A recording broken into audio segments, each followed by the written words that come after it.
You're listening to Curl Talk Unfiltered with Tally and Cass. Yeah. Yeah. Okay, guys, we have Kayla on the pod today. Kayla, can you introduce yourselves? Yourselves like it's multiple people. Can you introduce yourself and then just tell us like where you're located and what you do? Yeah, I'm Kayla. I go by Curl Girl K. And I am in Tampa, Florida, but like I stay in Clearwater, so It's a nice little drive, little scenic drive. I specialize in curly hair. I do all curl patterns, and I love it. And I'm very excited to see how the future goes. Yeah. But I've been doing this for about like a little under 4 years, like 3 years and like 7 or 8 months or something like that. So yeah, I don't know. I thought you had been doing hair for like a lot longer than that. Personally. Yeah. Like when I was looking at your page, I was like, I wonder how long she's been doing hair. I thought it was like a long time. 2022, July of 2022. I think has it been like curly the whole time? Have you specialized in curlies? Yeah, for the last 4 years. Yeah, I mean, I definitely like came out and was like, oh, I specialize in curly hair because that's what my educators told me to do is like fake it till you make it. And I definitely wish that I was a little bit more transparent, but I think like my first salon was JCPenney. So the salon owner there too was like, girl, fake it till you make it. Like, don't nobody need to know. Like almost everybody there was like, no one needs to know you just got out and all this stuff, which I don't feel like that as much today. Like people should be doing that, but well, girl, I'm hearing that you used to work at JCPenney. I did not know that. Yeah. What's the like payment structure at a JCPenney? Is it like commission or hourly? It's both. So whichever one you make more. Essentially. They have like this whole max scale to do it with, but essentially whichever one you make more. It was rough. It was a rough start. My paychecks were like $400 every 2 weeks type of deal. Exactly. It was so intense. How did you get out of it? Honestly, my wife got a job with City of St. Pete. We were living in Tampa and I was working in Brandon, which is like a 30-ish minute drive. And then we moved over by Clearwater, or she got the job and we were moving by Clearwater, and that was going to be like an hour 15-minute drive minimum. And I'm like, for the amount of money that I'm making, I can't. And I was definitely getting comfortable. I was like, oh, I'm just chilling. I'm making hourly. Like, whatever happens, happens. And I think, honestly, that needed to happen because that was my push to just get out of there. I was like, I'm not driving that far, barely making any money. And then I started looking for a new salon, and I found one. And then, thankfully, that was, like, my way out, honestly. I love it. So, are you go ahead. Booth rent now, commission? Are you in a suite? So I'm renting a chair, now. I just hit 1 year in December. Nice. Congrats, that's so cool. Yeah, very exciting, very stressful. Right? But, yeah. It's like your first year. Oh, go ahead. No, I was just going to say, the salon that you're renting your chair at, were you there before on commission, or you found a new like space? No, I found a new one. I was at a commission. So after JCPenney, I was at a commission salon for about, JCPenney was like a year. The commission salon was like a year and a half, maybe a little bit more. And then I had to get out of there. And I literally like zoomed in on the map, and every single street I checked to see if there was a salon.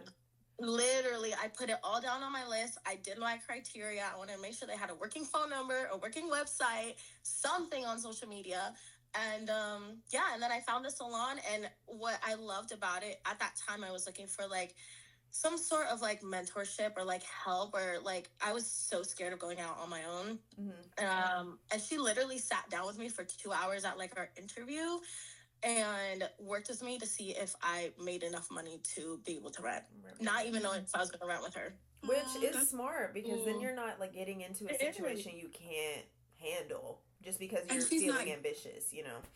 Exactly. And she's not getting a renter that isn't set up for success and is just going to be like miserable and tied to a payment that she can't afford type of thing. But how nice. Whenever I moved to Dallas, I did kind of similar, where I was like, hair salons in Dallas, curly hair salons in Dallas, and just different model types. And I went to one salon and I really loved it. It was booth rent, and I was like determined that I was going to booth rent with 0 clients. Yeah. And the owner of that salon, her name's Melissa. She still does hair in Dallas. She was like, "You do not need to do this here. You don't have any clients." No, she was like, "I have some commission salons that you should work at."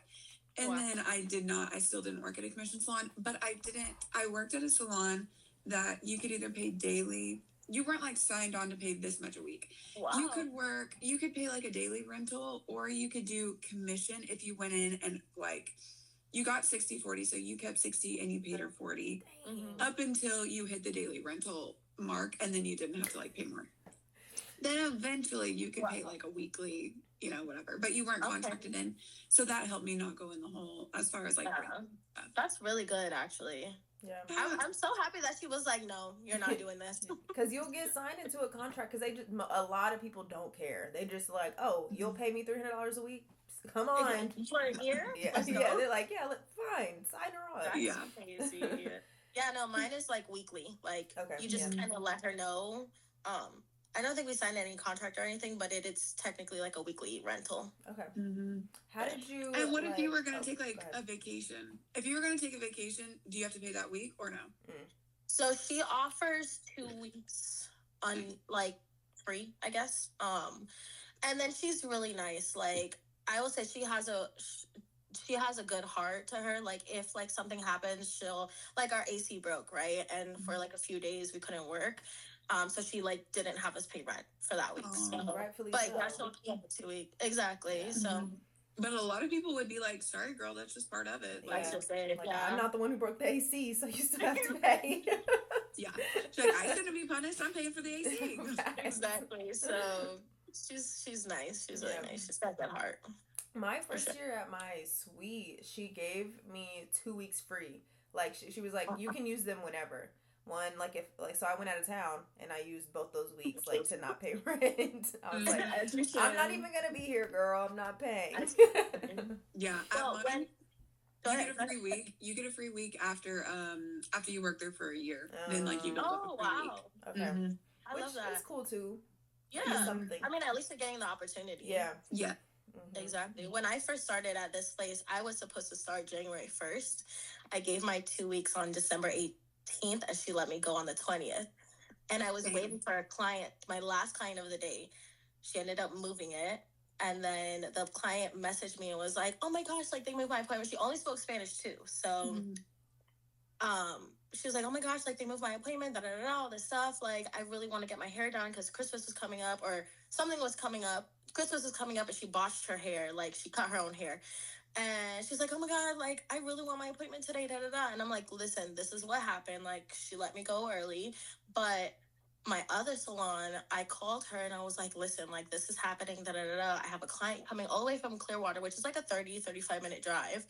And she's like, "Listen, don't worry about it. Just come on over. Like, we'll figure it out." And she actually gave me my first week free too. Oh, that was so nice. I know. I was like, yo, I cried in my car after that. I was like, this is overwhelming. Like, I'm stressed already. And like, whenever you come from a toxic environment and then going into an environment where the person's like really just genuine and just wants the best for you, you're like, wait, I could cry. Literally. I was like, what is going on? No, literally. Me with moving to my second salon, I was like, "Oh, you care about me? Wait, okay." That part. You value me here? You value me as a person? Oh, okay. I'm important. What? I'm not just money. I'm an no, actual person. Literally. Yeah, and a lot of people that aren't in the industry they don't know that at a lot of, especially commission salons, when you put in your 2 weeks, they're like, you're not working the next 2 weeks. Yeah, do not come back. Literally. You're out. I'm like, you should be celebrating your stylist. Right.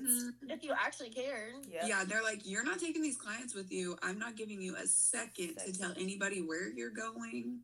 They do not want you to have the opportunity, which is so crazy to me. Like, there's so many people, like, out there. You don't need to take my clients, for your business. Like, Exactly. It's like you got here somehow, too. So it's like, I feel like you should know with running a salon, like, you're gonna lose people, you're gonna gain people, it's gonna go back and forth.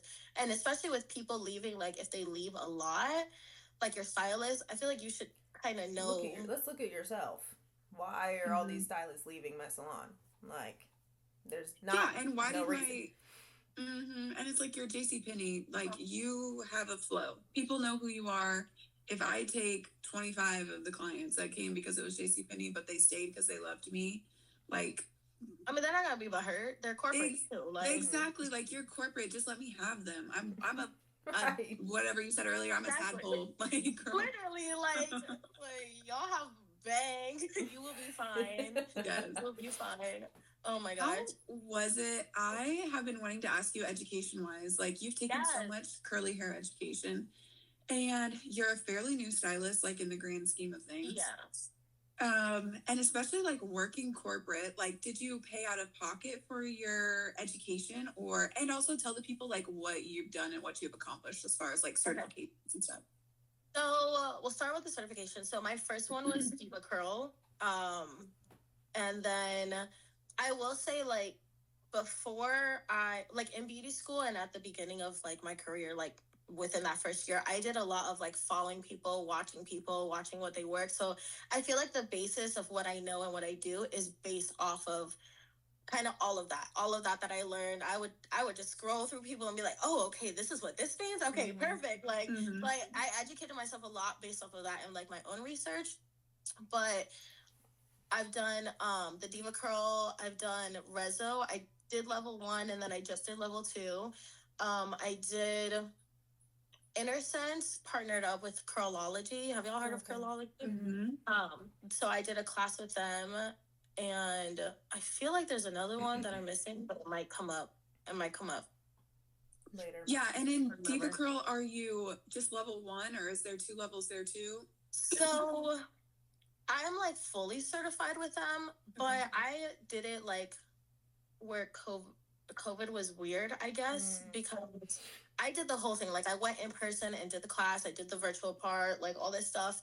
And it was a nice class. It was in Tampa. Actually, one of my friends works at the salon that we did the class at, which there's a lot of people there that now I know, and I was like, wow, crazy. What a small little world. But it was really good. I feel like I've taken a few classes. Oh my gosh, there's one I cannot remember. I'm trying to think. Like, is it like a known one? Like a known? I feel like there's one. I don't remember. It'll come to me. Give me time. And like, just to emphasize, this is thousands of dollars. No, it's expensive. Yeah, for all of these, I'm like, okay, period. It's expensive. Like, when you hear 5 classes deep on accredited curly hair, like, we are $5,000 plus. No, and that's not in like traveling. That's in tickets. Yeah, exactly. Just the ticket to the class.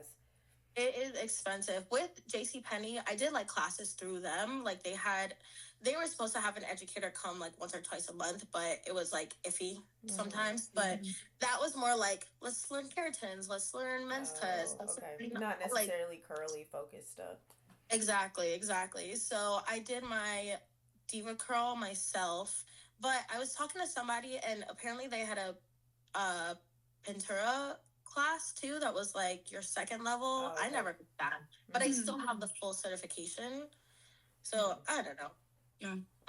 But yeah, I paid that out of pocket. I went to a class while I was at my second salon, and I was definitely told, like, at the beginning, you know, we do education and all this stuff. I had asked if they could help me with education, and they told me no. So everything was like out of pocket for sure. But I saved, thankfully. Right. And honestly, like, I would not be able to if I didn't have like the support system I have here at home. Like, my wife is definitely like my number one supporter. She's like, you need to do this class? Okay, we'll figure it out. Like, so that's amazing. I love that. What do you do as far as like? There's a few questions I want to ask you, and ask away, girl. But a few of the questions I'll ask is like, you know, is it worth it? Yeah. What can like clients look for as far as like how to find the curly hair? Like, what education is actually worth the money? And then also, have you ever really like went to a class and been like, I cannot believe I just wasted my time and money and energy She's on like, this? And you don't have to say, you don't have to be like, oh, it's this specifically, but like kind of the feeling of what it's like to spend your time. And yeah, so I will say, I think like on the client side, I think every place that you get a certification, they have their own like website of like, these are our stylists that do this. Yeah. Exactly. So I definitely will say that. And then whoever on Instagram, you can see who ats you in your own posts, like in other people's posts. That is a good way of finding, because stylists will at themselves, like, oh, I did at RezoCut, oh, I did at CautoCut, etc. So I think that's a really good way. So kind of using, like, especially in the beginning, it's nice using certifications to get your name out there a little bit more. Well, because people are more trusting. You know, they're like, oh, okay, so she actually does know what she's doing, even though they have no idea what any of these classes entail. Exactly. They just like to see the cert. Exactly. And I think that's a big thing with it, is like, especially curly. Exactly. Yeah. And you learn a lot. Like, I do think that, like I said, I felt like DevaCurl was like my basis for everything, and then I just picked information from a lot of people that I watched. There's some things from each of them that, like, I won't ever do like Rezo. I won't ever do just one RezoCut unless someone asks me. Right. I won't do one DevaCut unless somebody asks me, because I personally don't use the entire cut on every person. Same. I do like different things, right? Which I feel like a lot of us do. So I think like there's a basis to cutting. There's like the basics that we all know. I honestly feel like it helps to connect you with other stylists and to like network, but also learn new techniques. But I think there's ways that they can make it to be less expensive and or less days, like less classes. Like, or you have to take like 3 different classes, and sometimes like you take a class and it's like, okay, like this is cool, but then the next class is like, it's like we're kind of just reiterating what we did and then just adding a little bit more. And it's like, that would be frustrating. Exactly. And it was. I was like, you're like, did I just pay you again to teach me the same thing over again? Because like we have all been in the last class, so we don't need to go over this one more time. Exactly. I'm not gonna say like, if you know what brand class I've taken, then you know, but if you don't, then you don't. Anyways, I took like a level 1 class, and I had zero desire after I took that class to take level 2, because I was like, level 1 felt like I was in cosmetology school. Like, it was just very like basic, and I was like, okay. And it was 2 days of my time from like 9 a.m. to 5 p.m. And I was like, the second day, it felt like we weren't even doing anything. You know, it's just like, I'm just here wasting my time. Thankfully, I did not pay for that. Shout out to my last boss paid for that. But it's still like not fair to him either. Like, because I went back and he was like, so how was it? And I'm like, honestly, not great. And he was like, great. $3,000 down the drain now. Great, sure. No, and it's crazy. I feel like whenever you're a brand new stylist, like fresh out of cosmetology school, education classes are so like they're built for you. Or built for someone, especially if we're just talking about curly hair certifications, built for someone who doesn't already do curly hair all day. And so like if you're fresh out of school and you're building your clientele, you get to be on like the database system, and you get to learn new information that's brand new to you, and have all these wonderful takeaways, and network and meet like your first group of stylists that you're meeting, and have like all this energy and stuff. When you're a hairstylist that's like 5 years in, 10 years in, or you've been doing curly hair for several years, you sign up for these classes, you pay the money, you take off, you go do the things, you don't always learn very much and feel like you get any new takeaways. You don't need your name in the database because you're already booked up, and you're just trying to like, you know, enhance your experience for your already clients. And then you meet like more stylists and everything, but you're like, I know stylists. Like you're just kind of like what am I getting other than now my clients can say, like, my stylist is certified in this thing that I'm seeing on Instagram that I really like. Mm-hmm. Yeah. And I wonder how you could bridge the gap, even if, like, because you have to start at level 1 on a lot of them. And I wonder if there's any, I just wish that you could be like, I want to start at level 3. I've been doing this. I don't want you to teach me how to hold the shears. Mm-hmm. Yeah, I agree. I feel like maybe in their descriptions they could be just a little bit more descriptive. I know they want to make it seem like, oh my gosh, like, you know, we're doing this and you got like all these cutting techniques and all this special stuff. technique. Yeah. Exactly. But it's like I know some of them say like intermediate to advanced, but could you just tell us like a little bit more? Like, are we learning like the basic steps? Are you going over like porosity and stuff? Because that would be great for newer clients, or if you need a refresh, or like, are you guys kind of like slightly touch on that, see if anybody needs a retouch, and then go into like, okay, well, this is how we're doing our cut today. Like, yeah, I will say, actually, now that we're talking about this, my certification is in WeDad. Not very many people are holding this certification, which, do I do WeDad cuts literally ever? No. No. But we did hands-on. She did 2 or 3 full haircuts on people in front of us. We had a mannequin, but then we did 3 haircuts. Oh, wow. Curly, like, we did wavy, curly, and coily. And even if you brought in like Talia for your coily, she was like, that's not coily. Yeah. Like, she was like, that. Yes. She was like, let's get this right. Yeah. Yeah, she was like, that's not cutting it. Like, we need some coily hair. And she watches you do the whole thing, and there's like a ton of product knowledge. What'd you say? Did you have like live models or like 3 live models? Live models? It was 2 days. Nice. Yes, none of it was wasting my time. Now, it's a wet cut. There's like some interesting things that you do to thin the hair out. It is very, I would say, tailored to like a white girl that likes her hair to fit within the planes of like this. Okay. And not necessarily have volume. Mm-hmm. Same, I guess, if anyone who just wants it a little bit more flat. Okay. But as far as styling, like for me, if I was going to advise like a young hairstylist, especially for like styling, I would be like, go to WeDad, because they're going to teach you the rake and shake. So they're going to teach you how to do something that you don't need the bounce curl brush. You don't need the Denman for. Like, if you had nothing but your hands and a detangling brush, you can style every hair type with this. And then so much product knowledge. Like, they have a million. I can't believe I'm really putting them out there like that. But now that I think about it, like, they actually do good. Yeah. After going to some other education, I'm like, in so much education, you don't get hands-on. You watch them do half a head of something. And like, you're just like, okay. No, but, and that's what's hard, is because would I recommend the cutting techniques of that? No. Not necessarily. I'm not doing any wet cuts. Unless somebody asks me for a WeDad haircut, then I will. Mm-hmm. And some women do like it. But I don't know. I just wish. And we just went to an education event last weekend, all 3 of us. Yeah.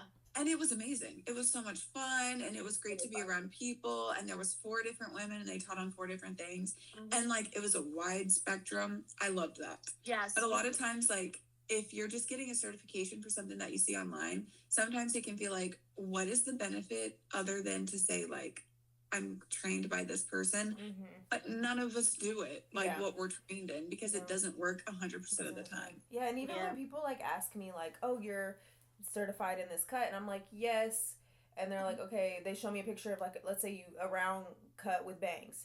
Like, that's not their haircut. It's a round haircut with bangs, and I can get this goal, like, achieve this doing other techniques that aren't theirs, you know? So I'm like, even though you say, like, I want a diva cut, or I want a rezo, or whatever it is, it's like, it's a round cut with bangs. Like, and you hold your hands just a little bit differently each time. You know? Like, it's okay. I will say, like, you know, I've said it already, but, like, I took rezo, right? 2 times, or there's 2 levels. I do want to take, though, the last one, their master class. It's like a 5-day, because I feel like when you get taught from the person who has like created this and has the passion behind it, I feel like it's gonna hit so much different. Don't get me wrong, I love the educators, but it is, I can just feel it in like the videos that she does, like her passion for it, and I feel like I will feel as excited as she feels in her videos. Mm-hmm. I'm hoping at least because I that would think be sometimes expensive. like when you're learning from the people that are under her or under the Mhm. creator, Yeah. things kind of get misconstrued and like lost in translation sometimes. So it's like learning from the person that actually created it. It like might feel better for you. Like, oh no, this is what I wanted to learn. Yeah, and it may feel a little less like a mixed level class because I feel like an intro and like the second one, and that's what sucks sometimes being like a go-getter or somebody that retains information well or somebody who's like just already doing stuff. Like if an educator sees a mixed level class, they're usually going to go to the bottom. Yeah. And so all the people that are like doing it and like up here, they kind of just lag down here. Yeah. And you're just like, but we paid the same money and this girl didn't go to Cosmo School or what? Because why can't we figure out, just the basics. Yeah, in the class I took, there was a few women, probably more than not, that probably had never done curly hair a day in their life. Mm-hmm. And I'm like, great. Now I feel like I'm just relearning things that I do on a day-to-day basis, So it's like, and not their fault. It's nobody's fault. Yeah. It's just like, I wish you could kind of gauge like which class is best for you with them, like maybe second level, whatever level it is. Exactly. And take that one instead of like the beginner. Or maybe that the ground zero people could rise to the occasion. Even if like we had ground zero knowledge in like, let's say we have ground zero knowledge in like butterfly cuts. If I go to Butterfly Place and I'm hearing Butterfly Place.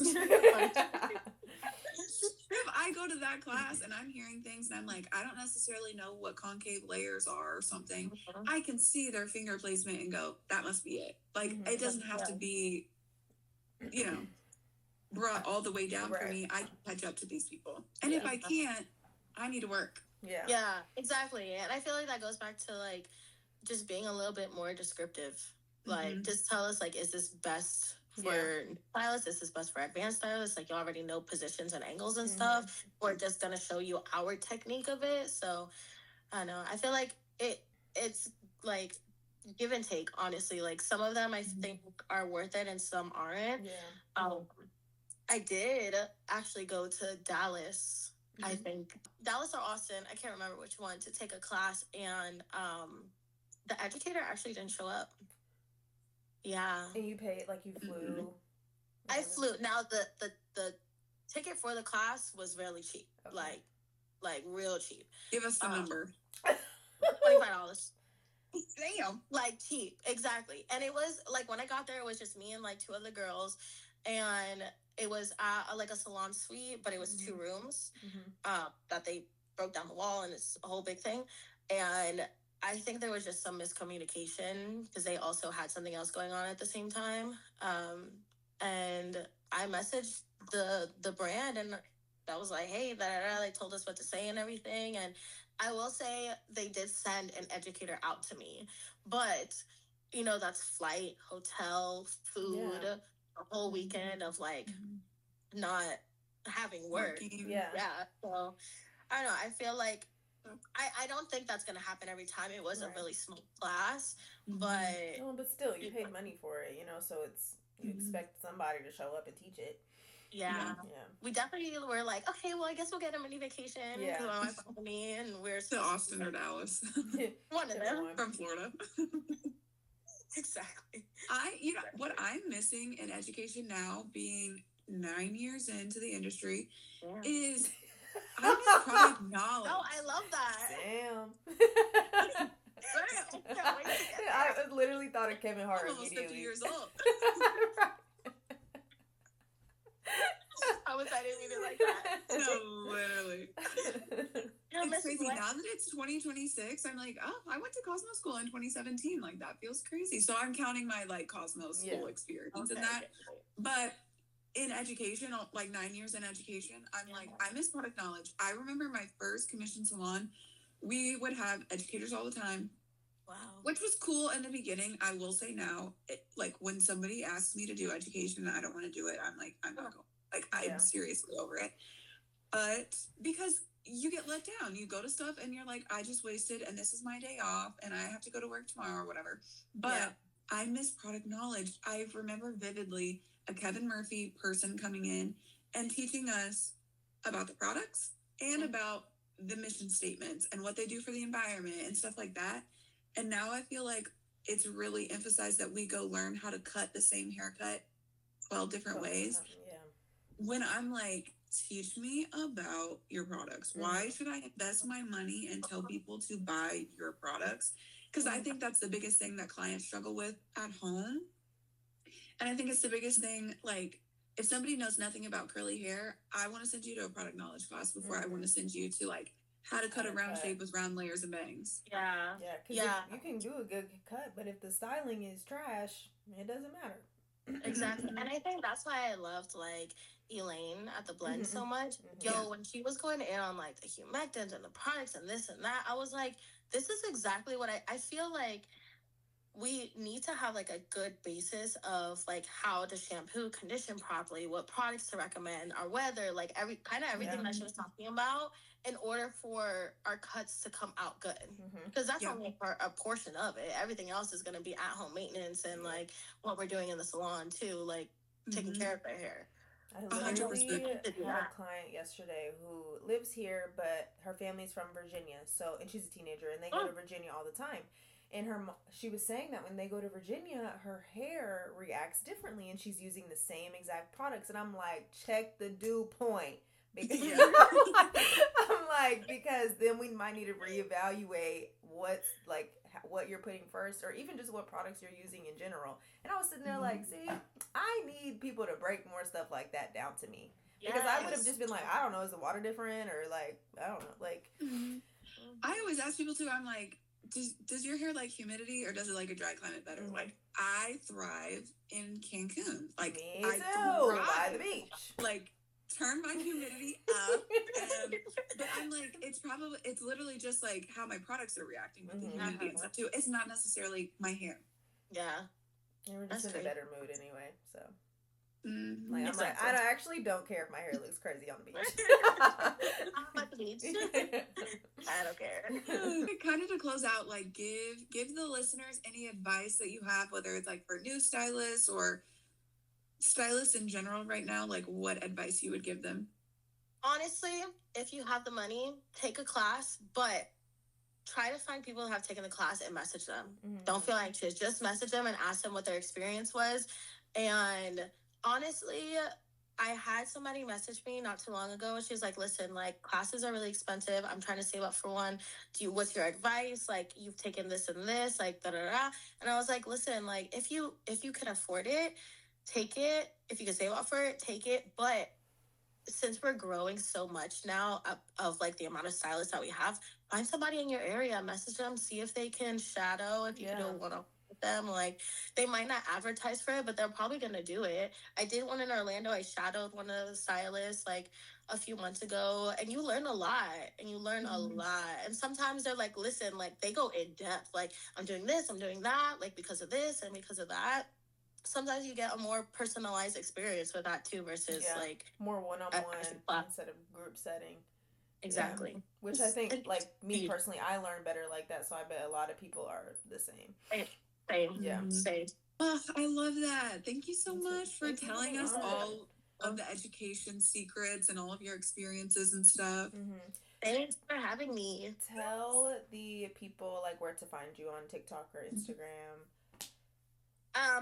TikTok, Instagram, YouTube. I don't know if y'all have heard of Lemon8. It's a little like new whatever. There's a new app called Spill Out or Spill Act. I'm pretty sure it's Black owned, so I've hopped on there. All of them are Curl Girl. Hey. And I'll put everything on the screen. Well, thank you so much for being on. Yes, and thank you guys.